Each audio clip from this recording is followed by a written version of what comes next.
कांग्रेस विधायक जस्सी पेटवार इस समय हमारे साथ हैं, उनसे बातचीत करते हैं। जस्सी जी, बात की जाए मॉनसून सत्र की, 4 दिन सत्र चला, किस प्रकार से चला, क्या कुछ कहेंगे? देखिए, सत्र जब आता है तो हर माननीय सदस्य को और हर हरियाणा प्रदेश की खासकर जनता को, युवाओं को खासकर बड़ी उम्मीद होती है, कर्मचारियों को भी, कि भाई हमारे मुद्दे सदन में उठाए जाएंगे।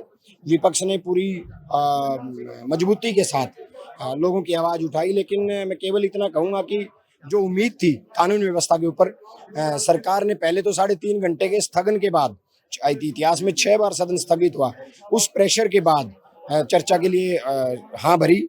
और बहुत सारी चीजें ऐसी थी जो जिससे हरियाणा की जनता सुनना नहीं चाहती थी।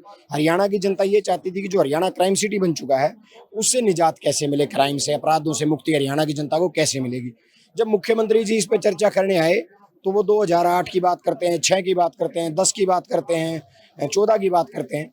जबकि मैं कहूँगा कि भूतकाल का सहारा कमजोर लोग लेते हैं, भूतकाल में नहीं जीना चाहिए। आज हरियाणा के लोग ये सुनना चाहते थे, विपक्ष ये सुनना चाहता था कि आज जो बढ़ता क्राइम है, केवल 7 महीने 2025 में 550 हत्याएं हो गई, 800 से ज्यादा बलात्कार के केसेस दर्ज हुए हैं। अब हर रोज 50 से ज्यादा बच्चों का, महिलाओं का, आम आदमियों का अपहरण हो रहा है। ये हालात हरियाणा में हैं। आज जनता ये चाहती थी कि मुख्यमंत्री ये बताएं कि किस तरीके से इस क्राइम को, इस अपराध को कंट्रोल किया जाएगा। मुख्यमंत्री कहते हैं कि पहले कांग्रेस स्थगन प्रस्ताव लाती है, उसके बाद जब मैं जवाब देता हूं तो कांग्रेस वॉकआउट कर जाती है। क्योंकि मुख्यमंत्री जी सदन की गरिमा के हिसाब से बात ही नहीं की उन्होंने। मैं तो कह दिया, मैं कह रहा हूं आपको कि भाई जनता ये चाहती थी कि मुख्यमंत्री जवाब दें आज के माहौल पे। 2008 के माहौल का किसको क्या फर्क पड़ता है? 11 साल किसी भी व्यवस्था को बदलने के लिए बहुत बहुत बहुत ज्यादा समय होता है। अच्छा प्रशासक, अच्छी सरकार 2 साल में अच्छी व्यवस्था बना सकती है, व्यवस्था बदल सकती है अगर कोई व्यवस्था खराब है तो। इनको 11 साल हो गए। कब तक विपक्ष के नाम पे अपनी दुकान चलाओगे? कब तक विपक्ष के नाम पे अपनी सरकार चलाओगे? अरे विपक्ष ने जो किया भूल जाइए ना, आप अपनी बताइए 11 साल की क्या उपलब्धि है। लेकिन जो लोग अपनी उपलब्धि नहीं बता पाते, जिनके पास कोई काम नहीं होता करा बताने को, वो लोग केवल ये बात करते हैं कि विपक्ष ने ये किया, ये किया, वो किया। इसके साथ ही कलेक्टर रेट को लेकर भी आज जो है काफी चर्चा देखने को मिली, जिसको लेकर मुख्यमंत्री ने बड़ी घोषणा भी की है, किस प्रकार देखते हैं? देखिए, कलेक्ट्रेट जो एनसीआर का इलाका है, ये अलग अलग इलाके के अलग अलग मुद्दा हो सकता है।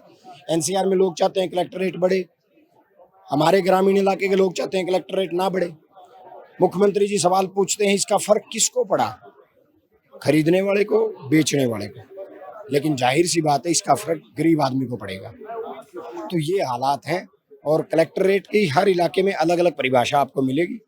तो वही कांग्रेस ने सवाल उठाए अपने अपने इलाके के लोगों ने।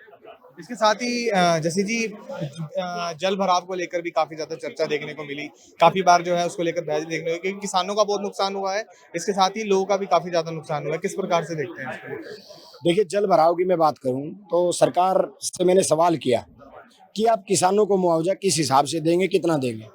सरकार के मंत्री जी की तरफ से जवाब आया कि हम जो मुआवजा है वो